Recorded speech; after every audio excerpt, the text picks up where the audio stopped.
오늘 우리는 하나님께서 십계명의 계명을 모세에게 주신 그 말씀을 통해서 축복은 천대까지라는 제목을 가지고 은혜를 나누려고 합니다. 하나님께서 하나님의 개인적인 성품을 인간들에게 나타내는 방법이 크게 두 가지가 있습니다. 첫 번째는 특별 계시입니다. 오늘 우리가 읽은 본문 말씀처럼 하나님이 직접 사람들에게 말씀하시는 거지요. 모세가 시내산에서 약 40일간 하나님과 독대하다가 마지막 내려올 때 십계명의 두 돌판을 가지고 내려왔습니다. 이것이 특별 계시입니다. 하나님이 직접 말씀하신 것이 성경에 쓰여져 있고 성경 말씀이 하나님의 특별 계시입니다. 두 번째는 일반 계시인데 모든 사람의 마음에 쓰여진 자연 법칙이라고 할 수 있습니다. 사도 바울은 사람들이 이 마음속으로 양심으로 우주 만물 속에 임재하시고 나타난 하나님을 알 수 있다라고 이야기했습니다. 칼빈 역시 하나님의 계심을 아는 의식을 인간의 골수에 깊이 박혀 있게 하셨기 때문에 인간들이 하나님을 거부하는 것은 불가능하다. 차라리 천성을 바꾸는 것이 낫다. 그렇게 쉽다라고 이야기했습니다. 사실 그래서 어느 부족, 어느 종교, 어느 시대나 인간들은 종교성이 있고 종교를 통해서 신을 만나려고 합니다. 이것이 일반 계시입니다. 인간은 본능적으로 하나님이 계시다는 사실을 알게 됩니다. 그래서 심판대 앞에 섰을 때 그 누구도 하나님의 판결 앞에 핑계댈 수가 없습니다. 오늘 본문, 우리가 읽은 본문은 하나님의 특별 계시입니다. 모세를 통해서 이스라엘 백성들에게 특별한 계시를 주셨는데 이스라엘 백성들이 애굽 땅을 떠난 지 약 3개월 지난 어느 날 하나님이 모세를 시내산에서 부르셨습니다. 빽빽한 구름 가운데 하나님이 임재하셨고 모세에게 이렇게 말씀하셨습니다. 너는 백성에게 가서 그들을 성결하게 하고 옷을 빨라. 그리고 성결한 거룩한 예식이 끝나면 3일째 되는 날 나한테 와라. 그렇게 말씀하셨어요. 그리고 이제 산에서 하나님은 모세를 만났고 불 가운데 강림하신 하나님께서 모세를 통해서 백성들이 접근하는 것을 금지시켰습니다. 우리가 읽은 본문 바로 직전 출애굽기 19장에 나와 있는 말씀입니다. 하나님이 직접 강림하셨고 이제 하나님이 말씀하신 것이 20장부터 말씀하신 겁니다. 그리고 바로 그 직전에는 출애굽기 18장에는 모세가 하루 종일 재판을 하면서 온 그 에너지를 다 소진합니다. 사람들이 무슨 그렇게 불만이 많은지 모세에게 해결해 달라고 하루 종일 이야기를 듣고 재판에도 끝날 수가 없어요. 그래서 그를 방문하고 왔던 이드로 장인이 모세에게 충고하죠. 이 산의 경중을 따라서 백성들의 리더를 1000부장, 100부장, 50부장, 10부장을 만들어서 삼아서 리더를 세워서 그들로 재판하게 하라. 그들에게 하나님의 말씀을 가르쳐 주어서 그들로 백성들을 통치하게 하라. 그런 이야기예요. 그러니까 오늘 우리가 읽은 본문 말씀 출애굽기 20장부터 31장까지는 하나님이 백성들을 어떻게 통치해야 될지 통치의 근본을 가르쳐 주신 내용이라고 할 수 있습니다.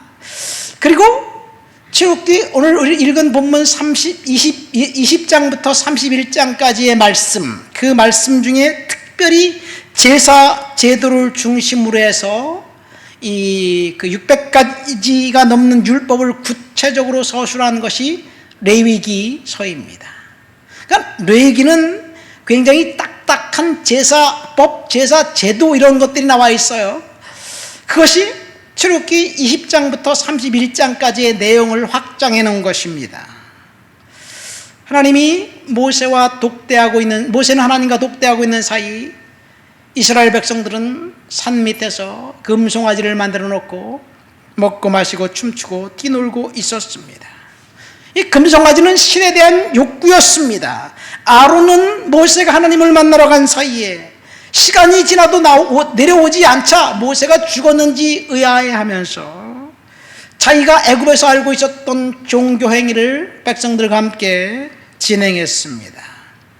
애굽인들에서 가장 최고로 존중받는 신 금송아지는 아피스 신인데 요구는 하지 않고 보상만 해주는 신이에요. 여러분, 우리에게 뭔가 요구하지 않고 달래는 것을 뭐든지 다 주는 신이 있다면 너무나 매력적이지 않겠어요? 그것이 금송아지입니다. 어쩌면 우리가 하나님을 믿는다고 하면서 하나님의 요구에, 하나님의 말씀에 순종하지 않고 달라고만 하면 우리가 믿는 것은 하나님이 아니라 금송아지일 수도 있습니다. 우리가 말씀 앞에 온전히 서 있지 않으면 미혹당할 수밖에 없습니다. 어제 제가 관련계하고 있는 단톡방에 이런 글이 올라왔어요. 잘 들어보세요. 여러분들이 아마 단톡방에서 어디서 읽을 수도 있고 받았을 수도 있어요. 우루과이의 한 작은 교회당 벽에 이런 글이 적혀 있습니다. 크리스찬은 물론 비크리스찬들에게도 한 번쯤 생각을 갖게 하는 메시지입니다. 첫째, 세상 일에만 빠져 있으면서 하늘에 계신 아버지라고 하지 말아라. 둘째, 나 혼자만의 이익을 생각하며 살아가면서 우리 아버지라고 하지 마라. 셋째, 자기 이름을 빛내기 위해 안간힘 쓰면서 아버지의 이름이 거룩히 여김을 받으시라고 기도하지 마라. 넷째, 물질 만능의 나라를 원하면서 아버지의 나라가 임하시며 라고 기도하지 마라. 다섯째, 내 뜻대로 되기를 기도하면서 아버지 뜻대로 이루어지소서라고 기도하지 마라. 여섯째, 죽을 때까지 먹을 수 있는 양식을 쌓아두려 하면서 일용할 양식을 주소서 하지 마라. 일곱째, 누구에겐가 아직도 노여움을 품고 있으면서 우리의 죄를 사하여 주옵소서 하지 마라. 여덟째, 죄지을 기회를 찾아다니면서 우리를 시험에 들게 하지 마옵소서 하지 마라. 아홉째, 악을 보고도 아무런 양심의 소리를 듣지 못하면서 악에서 저희를 구하옵소서 하지 마라. 열째, 주님의 기도를 진정 나의 기도로 바치는 삶을 살지 않으면서 아멘이라고 하지 마라. 이것을 보면 구구절절이 옳은 말입니다. 어디 흠잡을 데 하나 없습니다. 그런데 이 내용은 이단이 교회를 허물어뜨리기 위해서, 교회를 폄하하고 성도들을 유혹하기 위해서, 시험에 들게 하기 위해서 퍼뜨린 것이라는 사실을 아십니까? 교회를 폄하하기 위해서 진리의 옷을 입은 이에리가 이런 부정적인 메시지로 교회 공동체를 허물고 있습니다. 물론 교회가 빌미를 준 것도 사실입니다. 우리는 반드시 회개하고 거룩하고 성결한 삶을 살아야만 합니다. 그러면 어떤 이단의 공격도 교회를 허물 수 없을 거예요. 우리가 정의감에 사로잡혀서 교회를 폄하하는 이단의 이런 거짓말에 동조하고 있는지 우리를 살펴보아야 될 줄 믿습니다. 우리는 끊임없이 우리의 잘못을 하나님 앞에 나가서 고백하면서 회개하고 잘못을 인정하면 성령께서 우리에게 다시 기회를 주실 거예요. 아까 제가 읽어드린 그 말씀 문장 정말 다 옳은 말이에요. 교회는 그런 소리를 들을 만도 합니다. 잘못했음에도 불구하고 뻔뻔스럽게 회개하지 않고 나는 잘못이 없습니다, 나에게는 법적인 하자가 없습니다, 이렇게 주장하는 사람들이 우리의 주위에 얼마나 많이 있습니까? 어느 순간 성도라고 하는 우리들조차도 뻔뻔스럽다고 하는 그 사람들처럼 행동하고 있지 않는가? 교회마저도 기득권을 지키기 위해서 동일하게 술수를 부린다면 성령을 의지하지 않는 것이 될 것입니다. 그러니까 우리는 사실을 분별해야 돼요. 옥석을 가려야 돼요. 인터넷에 떠드는 것, 카톡을 받아서 그냥 그럴 것 같다라고 생각하는 그 내용조차도 우리가 한번 말씀의 거울에 비추어 보아서 나 자신을 점검해 보아야 될 줄 믿습니다. 오늘 우리는 10계명 중 1계명부터 4계명까지의 그 주님 하나님의 명령을 가지고 축복은 천대까지라는 제목으로 설교를 듣고 있습니다. 1계명부터 4계명까지는 하나님과 인간의 도리에 관한, 하나님과 어떻게 해야 친밀한 관계를 확립할 수 있는지 그것을 말해주고 있습니다.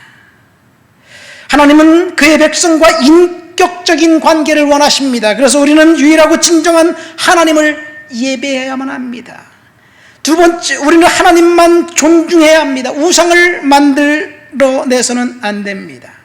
세 번째, 우리는 하나님의 거룩하신 이름 앞에 복종해야만 합니다. 하나님의 이름을 망령되 일컬으면 안 됩니다. 마지막 네 번째는 일과 휴식에 대해서 하나님의 방식을 따르고 안식일을 지키면서 안식일 날 하나님 앞에 예배하는 날로 삼아야 될 줄 믿습니다. 자, 이 말씀은 하나님이 모세를 통해서 이스라엘 백성들에게 직접 계명으로 주신 특별 계시입니다. 그 말씀 안에 축복과 저주가 동시에 담겨져 있습니다. 하나님께서 하나님의 백성들, 인간들을 사랑하시기 때문에 축복의 길을 제시하셨고 천대까지 성도들이 축복받는 삶을 살기를 하나님은 진짜로 원하십니다. 우리가 오늘 본문에 나와 있는 이 원리대로 살기만 한다면 우리는 우리가 축복받고 우리의 자녀들, 후손들도 축복받게 될 줄 믿습니다. 그런데 이 성경 말씀을 어떤 사람들은 예수를 믿는다고 하는 사람들조차도 이렇게 생각합니다. 이것은 6,000년 전에 기록된 구닥다리 올드 패션 아닙니까? 오늘처럼 산업화되고 그 초스피드 사회, 인터넷 사회, AI 시대에 성경 말씀, 옛날 말씀을 주장하는 건 너무 고리타분합니다. 그래서 성경은 오늘날 시대에 맞게 바꿔야 한다고, 다시 번역해야 한다고 생각합니다. 그 예를 들어서 동성애에 관한 문제예요. 동성애에 관한 성경의 그 견해는 동성애에 대해서 아주 혐오 발언을 쏟아내고 있습니다. 그렇죠. 인권을 옹호하는 사람들의 눈에는 성경에서 이야기하는 동성애자를 혐오하는 그 행동들 도저히 용납할 수 없다라고 생각합니다. 그러니까 성경은 인권을 옹호하는 것이 아니라 인권을 파괴하는 그런 책처럼 보입니다. 그럴까요? 사실 인간의 권리, 인권을 주장하는 교육, 우리 진주 선생님이 학교에서 교사로 있지만 교육 학생 인권 조례라는 것을 만들어서 학생들의 인권을 옹호하고 가르쳐야 된다는 그런 그 원리, 큰 틀 안에 학생들을 계속 강요합니다. 사실 그런데요, 교육이 인권을 옹호한다고 하면서 인권을 허문다는 사실 아십니까? 아이러니하게도 인권을 옹호하는 것이 아니라 인권을 허물고 있어요. 아이들에게 인권 하면서 소수자의 인권을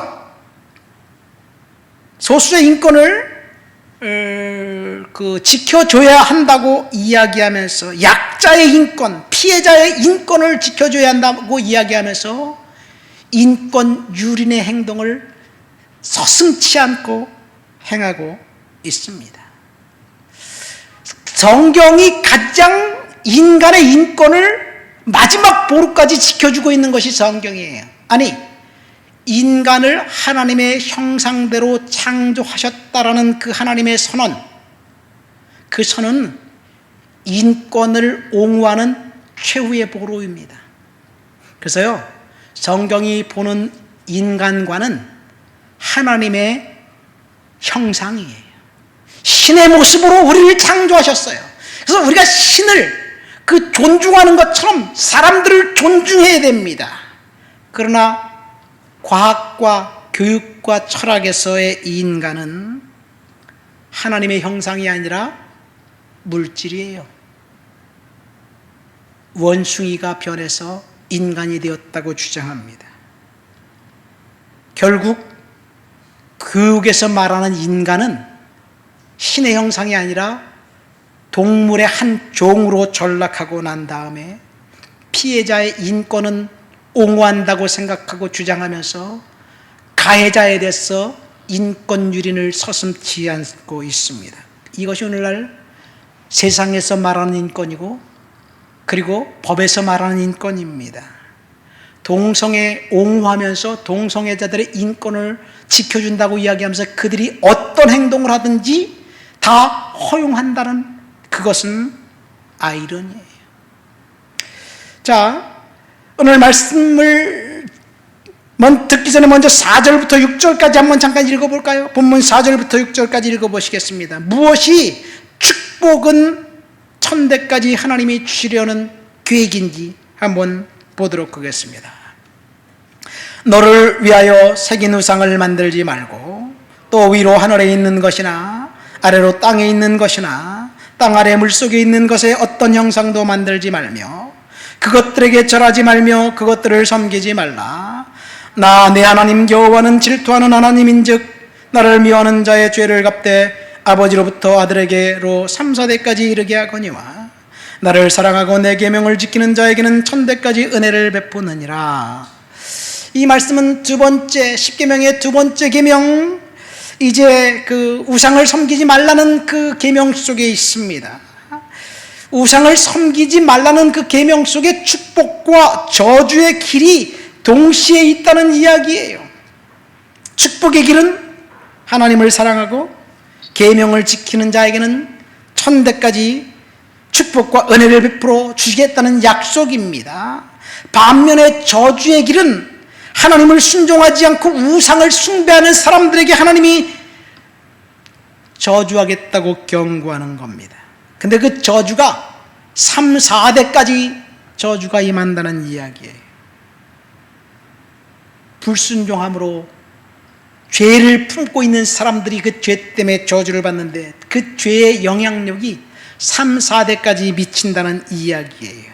그러나 순종하는 사람들에게는 오늘 제목처럼 1000대까지, 후손의 1000대까지 하나님이 영원히 축복해 주시겠다는 약속입니다. 여러분, 그러니까 축복과 저주의 길이 우리 눈앞에 있는데 우리의 결정 여하에 따라서 축복받기도 하고 저주받기도 한다는 이야기예요. 다윗이 범죄한 후에 나단 선지자가 찾아와서 죄의 결과에 대해서 예언하지요. 뭐라고 예언하냐? 두 가지를 예언합니다. 첫 번째, 당신이 간음해서 낳은 그 아들은 반드시 죽을 것입니다. 근데 그 아들은 죄가 없어요. 죄는 부모가 졌잖아요. 근데 죄값은 그 아들이 받는 거예요. 죽는다. 두 번째, 당신이 지은 그 죄의 영향력이 당신의 가족과 자녀들에게 미추어서 훗날 당신의 아들들과 자녀들, 후손들에게 간음과 죽음과 비극들이 그 가정에서 독버섯처럼 있을 것이다. 그런 이야기입니다. 여러분, 무시무시한 저주예요.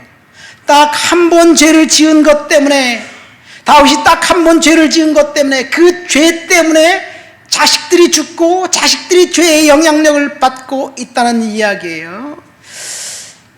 그러나 반대로 아버지가 경건하게 살고 아버지가 믿음으로 순종하고 축복된 삶을 살면 그 경건과 거룩의 영향력이 후손들에게 미쳐서 자손 천대까지 축복해 주시겠다는 약속입니다.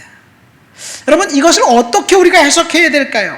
사실 죄는 부모가 짓고 죄 짓지 않는 자식이 벌 받는 것, 우리는 정말 억울해요. 이해할 수가 없어요.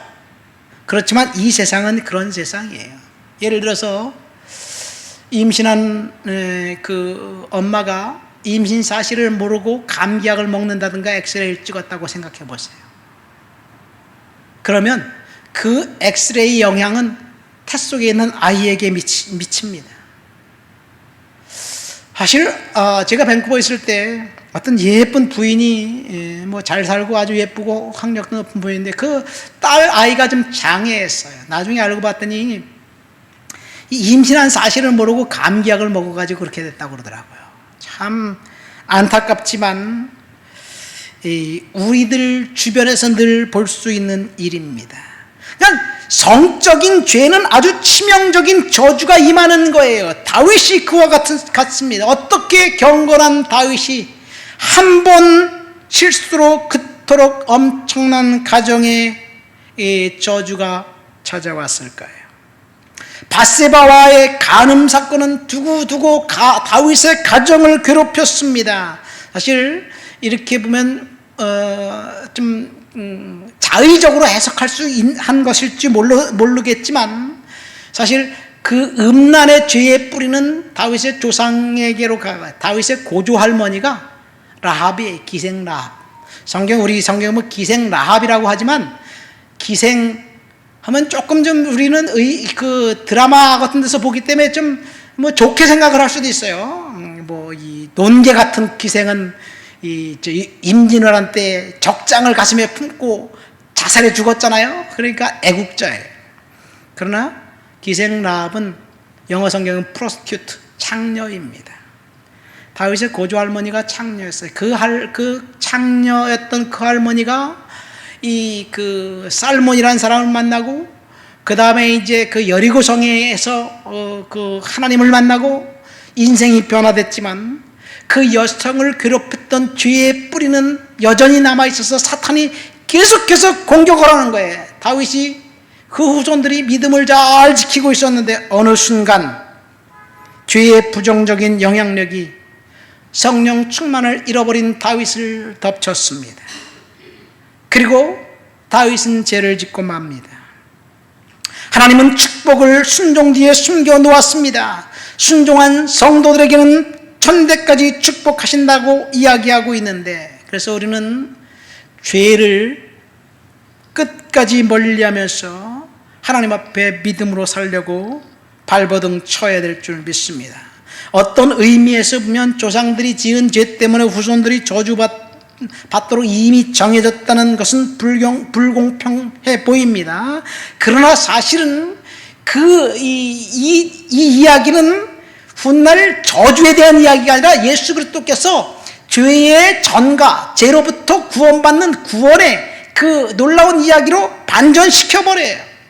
예수 그리스도의 보혈의 그 은혜, 그 보혈 하나 때문에 이 저주와 사망과 질병으로부터 주님이 구원해 주시는 거예요. 자, 성경에는 에스겔서 18장 19절 20절 말씀에 보면 이런 내용이 나와 있어요. 그런데 너희는 이르기를 아들이 어찌 아버지의 죄를 담당하지 아니하겠느냐 하는도다.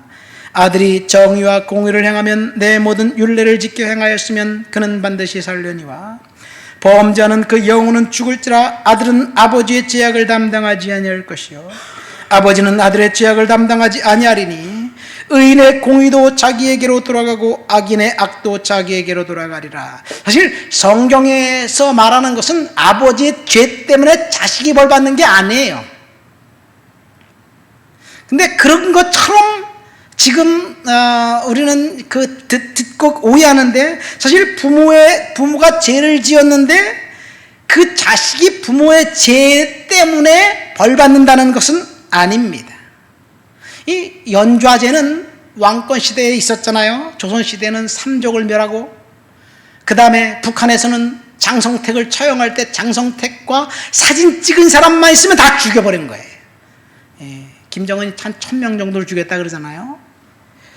이 연좌제는 사실은 왕정시대에 있었지만 성경은 연좌제를 이야기하고 있지 않습니다.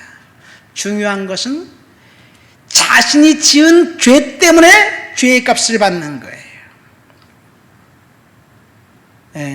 조상들이 지은 죄의 값을 후손이 받는 것은 결코 아닙니다. 조상이 지은 죄에 대한 처벌이 아니라 죄가 혈통을 타고 후손들에게 영향을 미쳐서 후손들이 죄에 노출되어 있는 상태를 말합니다. 다시 말해서 이런 걸 이렇게 생각하면 돼. 이 문을 열어놓고, 겨울에 문을 열어놓고 자면 감기가 나한테 찾아와요. 찬바람 쐬면 감기가 들어요. 문을 닫아놓고 자면 그래도 감기는 걸리겠지만 감기 걸릴 확률은 적겠지요. 문을 열어놓고 나갔어요. 그런 뉴스도 보잖아요. 어떤 중고등학생들이 자동차에 가서 문을 열어놓고 키를 찾아갖고 자동차를 운전하고 가고 사고 내고 버리고 도망가 버렸다고. 자동차 키를 그 안에 놔뒀기 때문에 아이들이 그것을 훔치고 달아난 거죠. 자동차 키를 그 안에 놔두지 않았으면 그 차는 안전하지요. 이와 같은 것입니다. 다윗의 증조모가 기생 라합이었지만 라합이 지은 죄 때문에 다윗이 곤경에 처한 것이 아니에요. 사탄이 호시탐탐 공격할 찬스를 보고 있다가 다윗이 어느 순간 성령과 함께 동행하고 거룩한 삶을 살아야 되는데 어느 순간 이 성령 충만을 잊어버렸을 때 죄를 지은 거지요.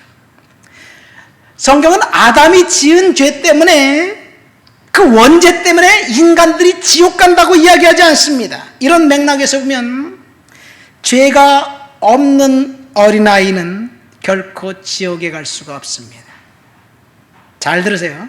죄가 없는 어린아이라고 얘기했어요. 죄가 없는 어린아이가 있다면 지옥 갈 수 없습니다. 그 아이 죄 때문에 지옥 가는 것이지 아담의 지은 죄 때문에 원죄 때문에 지옥 가는 것이 아닙니다. 그동안 교회에서 우리는 예수 안 믿으면 지옥 간다고 들었는데 그 아이가 예수 안 믿었는지 그거 상관없이 죄가 없으면 지옥 간다고, 천국 간다고 이렇게 얘기하는 것 좀 아이러니하게 들릴 수도 있어요. 여러분, 예수 안 믿으면 지옥 간다, 예수 믿으면 천국 간다, 예수 천당 불신 지옥, 이것이 진리예요. 왜 예수 천당이 진리냐? 예수 믿은 사람만 예수님의 십자가의 보혈로 죄를 용서받기 때문에 그렇습니다. 그러나 예수를 안 믿어도 죄를 짓지 않았다면 그 사람은 보혈의 능력과 은혜도 필요 없어요. 그러니까 사실 어떤 의미에서 보면 예수 천당 불신 지옥 때문에 사람들이 불쾌하게 생각할 수도 있지만 오늘날 우리는 그 예수님이 중요하지만 중요한 이유는 우리의 죄를 용서해 주실 수 있는 능력이 예수의 이름의 가운데 있기 때문에 그렇습니다. 어쨌든 저는 이 말씀대로 하나님께서 저와 여러분들에게 축복해 주실 것을 믿습니다. 오늘 말씀처럼 축복은 천대까지 말씀을 순종하는 사람들에게 하나님께서 축복해 주실 거예요. 우리의 앞에 두 가지 길이 있습니다. 한 가지 길은 축복의 길이고 한 가지 길은 저주의 길이에요. 우리는 저주의 길에서 돌아서고 축복의 길을 가야 될 줄 믿습니다. 어떤 의미에서 보면 축복의 길을 가고 싶어하지 않는 사람이 어디 있겠어요? 모든 사람이 축복의 길을 가고 싶어 하겠죠. 그러나 하나님을 잘 모르고 믿지 않는 그 사람, 그래도 할 수 없어요. 부지부식간에 지은 죄도 할 수 없어요. 자, 축복의 길 네 가지가 있습니다. 첫 번째 2절 말씀 보면 너는 애굽 땅 종되었던 집에서 인도하는 내 하나님 여호와니라 라는 말씀을 한번 보세요. 본문에 보면 하나님은 애굽 땅 종되었던 집에서 구출해낸 구원자 하나님을 분명하게 선포하고 있습니다. 우리가 신앙생활을 할 때 하나님은 구원자 되시는 거예요.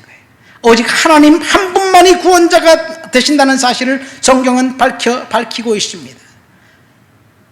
그래서 사람들은 각자가 신을 믿고 신을 따르고 있지만 우리가 인간이 믿는 신이 구원자인지 구원자가 아닌지 그것은 훗날 심판대 앞에서 명확하게 구원될 줄 믿습니다.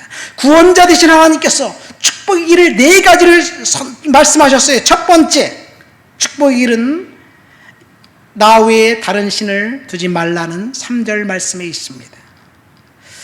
그러니까 하나님만 믿어야 축복받고 다른 신을 믿으면 저주받는다는 이야기예요. 좀 파격적이고 독선적인 주장입니다. 어째 사람들은 타종교를 믿으면 안 되냐고, 타종교를 믿으면 지옥 가냐고 묻을 수도 있습니다.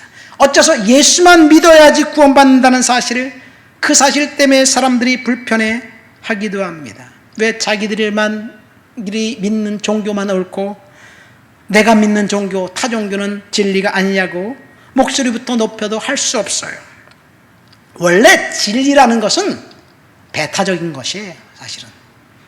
근데 기독교만 이렇게 주장하는 게 아니에요. 모든 종교는 다 그렇게 주장합니다. 여러분, 진리가 여러 개라면 그게 진리입니까? 학교에서 아이들에게 시험지를 나눠줘요. 시험을 볼 때 정답이 하나만 있어야지, 두 개 있으면, 물론 가끔가다 또 정답 두 개를 찾아낼 수도 있어요. 정답이 하나만 있어야지, 정답이 두 개 있으면 문제가 잘못해서 다 맞게 해줘야 되는 거예요. 그러니까 진리는 원래 딱 하나예요. 하늘에 해가 하나 있어야지 해가 둘 있으면 되겠습니까? 달도 두 개 있으면 되겠어요? 가정에 엄마 아빠가 딱 한 사람이어야지 두 사람이면 그 가정은요 역기능적인 가정이 되는 거예요. 그러니까 진리는 원래 하나입니다. 이 세상의 모든 것들이 다 그래요. 그런데 사람들은 종교적인 진리만큼은 하나이지 않고 둘이고 여럿이었으면 좋겠다라고 생각합니다. 한 나라에 왕이 한 명 있어야지 두 명 있으면 어떻게 될까요? 이재명이도 대통령이 되고 윤석열이도 대통령 되면 그거는, 그 나라는 반드시 깨져야 되는 거예요. 두 쪽이 나야 되는 거예요. 그러니까 이 왕은 딱 한 명뿐이어야만 합니다. 종교적인 진리도 마찬가지입니다. 그래서 성경에서 주장하는 진리의 배타성, 오직 예수만 믿어야 구원받는다는 그 사실은 진리입니다. 다른 종교를 믿으면 구원받을 수 없습니다. 그렇다면 다른 종교에서도 동일하게 주장합니다. 이슬람 교도들은 철저하게 배타성을 주장하면서 자기들만 믿어야 구원받는다고 주장합니다. 힌두교, 불교 동일합니다. 모든 이 세상에 졸리는 종교적 진리는 자기들만 진리라고 주장합니다. 그러니까 무엇이 진짜 진리인지는 그날 가봐야 아는 거예요. 우리는 하나님이 진리이다라고 주장하는 것은 성경에서 이야기하는 그 말씀을 순종하는 거죠. 두 번째, 우리가 복받기 위해서는 어떤 형상의 우상도 만들거나 섬기지 말라는 본문 3절 말씀과 4절 말씀에 있습니다. 여러분, 우상을 섬기면 저주받습니다. 하나님이 그렇게 만들어 놓으신 거예요. 그래서 우상을 섬기는 사람들에게는 3, 4대까지 저주가 임할 것이고, 그리고 하나님을 믿는 사람들에게는 1000대까지 축복하신다는 것, 하나님의 약속입니다. 우리가 예수를 믿는 순간 저주 아래 있지 않고 축복 아래 있게 된 것이에요. 그래서 우리는 축복의 백성들이고 축복의 자녀가 되었어요. 세 번째 축복의 원리는 하나님의 이름을 망령되이 부르지 말라라는 7절 말씀에 있습니다. 여러분, 하나님의 이름을 망령되이 부르다는 말은 무슨 말일까요? 하나님을 조롱하는 거예요. 예수 믿지 않는 사람들은, 예수 믿는 사람들은 예수님과 하나님의 이름을 조롱할 수 없어요. 우리는 조롱하지 않죠. 그죠?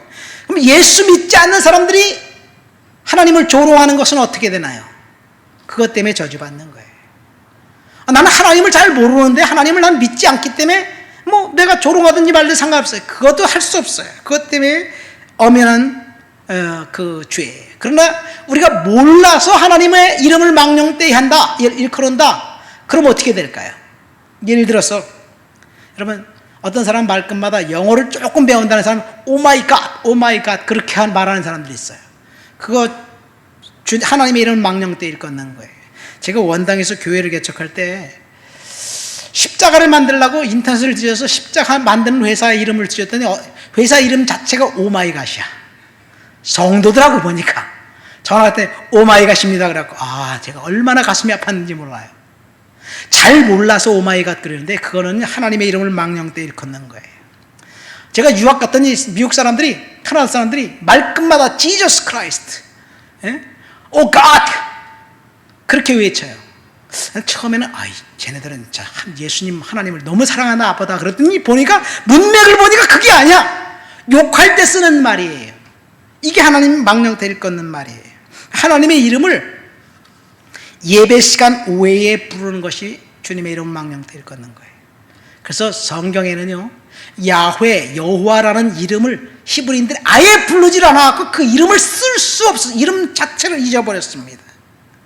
그러니까 예배 시간 외에 하나님이나 예수님 이름 부르는 것은 신성모독입니다. 우리는 주님의 이름을 망령되이 일컬으면 안 됩니다. 마지막 네 번째는 안식일이에요. 안식일을 기억하고 거룩하게 지켜라. 오늘 출애굽기 20장에 보면 안식일을 지켜야 할 이유는 하나님이 7일 동안 창조하시고 6일 동안 창조하시고 7일 날 마지막 날 쉬셨기 때문에, 창조하고 쉬셨기 때문에 안식하고 안식일을 지키라고 이야기하고 있어요. 그런데 신명기 5장에 가면 한 구절을 더 포함하고 있습니다. 신명기 5장 15절 말씀 보면 너는 기억하라. 내가 애굽 땅에서 종되었더니 내 하나님 여호와가 강한 손과 편팔로 거기서 너를 인도하여 내었나니 그러므로 내 하나님 여호와가 내게 명령하여 안식일을 지키라 하느니라. 자, 신명기 5장에 가면 안식일을 지켜야 할 이유에 대해서 두 번째로 명확하게 얘기하고 있는데, 하나님이 이스라엘 백성들을 애굽 땅에서 구출해 냈기 때문에, 구원해 주었기 때문에 안식일을 지키라는 얘기예요. 물론 하나님이 창조하신 하나님이 쉬셨기 때문에 쉼을 위해서 안식일을 지키라는 말씀도 포함되어 있습니다. 그러니까 안식일의 개념은 두 가지예요. 첫 번째, 하나님이 7일째 쉬셨기 때문에 안식일을 지키면서 우리를 평안히 쉬는 것. 두 번째, 하나님이 이스라엘 백성들을 애굽 땅에서 구출해냈기 때문에 구원의 하나님, 그 구원의 하나님 앞에서 예배하는 날로 우리가 안식일을 지키는 거예요. 그래서 신약에 와서는 안식일이 주일날 예배의 날이 되었습니다. 저와 여러분들이 그리스도의 보혈로 죄에서 구원받아 하나님의 거룩한 백성이 되었습니다. 그래서 우리는 안식일을 지키면서 주님 앞에 나와 예배하는 예배자의 삶을 살아야 될 줄 믿습니다. 물론 오늘 코로나 이후에 많은 사람들이 인터넷에서 온라인 예배 드리기도 해요. 그 예배가 안 드리는 것보다 낫겠죠. 그러나 가급적이면 주일날 하나님 앞에 나와 예배하는 것, 이것이 창조의 마지막 활용 청점이에요. 예수님의 십자가 사건 이후 우리는 하나님 앞에 나와 예배하는 예배를 통해서 하나님께서 축복을 천대까지 성도들에게 주실 그 은혜를 약속하셨습니다. 말씀을 맺습니다. 오늘 축복은 천대까지라는 제목으로 이 축복의 길과 저주의 길이 하나님 앞에 말씀과 계명을 지키는 자에게 하나님이 축복을 천대까지 주신다는 약속을 들었어요. 저주의 길은 우상을 섬기지 말라는 하나님 말씀을 정면으로 거역하면서 우상을 섬길 때 저주가 임한다는 이야기합니다. 그 왜 우상이 저주일까요? 두 가지 이유가 있습니다. 첫 번째, 우상은 잔인해요. 인간이 신에게 신에게 자신의 가장 귀한 것을 드린다라고 생각할 때 인간이 머릿속에 생각해낸 것은 인신제사입니다. 자신의 자식을 우상에게 바치는 것을 요구하는 신, 그것이 우상이기 때문에 우상 숭배는 저주입니다. 두 번째, 우상은 음란과 연관이 되어 있기 때문에 그래요. 구약의 우상은 바알과 아세라 신입니다. 남신과 여신입니다. 신약의 우상 마찬가지입니다. 사도 바울이 가는 도시마다 이제 신전들이 있는데 그 신전에는 신녀들이 있어서 음란 행위를 조장했어요. 그래서 우상은 음란과 연관이 되어 있기 때문에 가족을 보호하고 여성들을 보호하기 위해서 하나님께서는 우상을 섬기지 말라고 이야기하고 있습니다. 하나님 앞에서 정결하고 거룩한 삶을 살고 하나님을 순종하고 예배자의 삶을 살면서 저와 여러분들이 축복을 자손 천대까지 누리는 그런 하나님의 자녀, 하나님의 백성 되기를 예수님의 이름으로 축원드립니다. 우리 말씀을 생각하며 다 같이 통성으로 기도합니다. 하나님, 축복의 자녀들로 삼아 주시옵소서. 은혜 가운데 살아갈 수 있도록 도와주옵소서. 기도합니다. 하나님 아버지, 감사합니다. 오늘 말씀을 통해서 하나님을 섬기고 하나님을 따르는 자들에게 축복을 천대까지 주신다는 약속을 받았습니다. 하나님, 믿음으로 살아갈 수 있도록 도와주시고 은혜로 살아갈 수 있도록 주께서 역사하시고 은혜와 은총으로 채워 주시옵소서. 주를 높여드리고 주를 찬양하고 주를 예배합니다. 예수님의 이름으로 기도합니다. 아멘.